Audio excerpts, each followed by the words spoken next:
কাজা ফরজ রোজা রেখে মারা গেলে করণীয় কি আসলে? কাজা রোজা আছে জি, কিন্তু মারা গেছেন, রাখার ইচ্ছা ছিল, জি। এখন কি করবে তার আত্মীয় স্বজনরা? আল্লাহ সুবহানাহু ওয়া তাআলা তো মানুষকে অবকাশ দিয়েছেন যে ফামান কানা মিনকুম মারিদান আও আলা সাফারিন ফাইদ্দাতুম মিন আইয়ামিন উখর, অন্য সময় সে রাখতে পারে। এবং সেই ক্ষেত্রে কিন্তু তার হাতে সময় আছে, একেবারে ঈদের পরের দিন থেকে রাখতে হবে জরুরি না।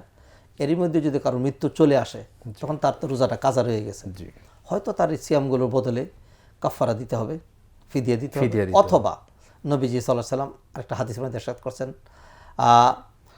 মান মাতা ওয়া আলাইহি সিয়ামুন সামা আনহু ওয়ালিয়ুহু, যে ব্যক্তি এমত অবস্থায় মারা গেলে যে তার উপর সিয়াম ফরজ রয়ে গিয়েছে, যদি তার ওলি ওয়ারিস, তার ছেলে মেয়ে নাতি নাতকর, তারা যদি তার রোজাগুলো রেখে দেয় তাইলে আদায় হয়ে যাবে।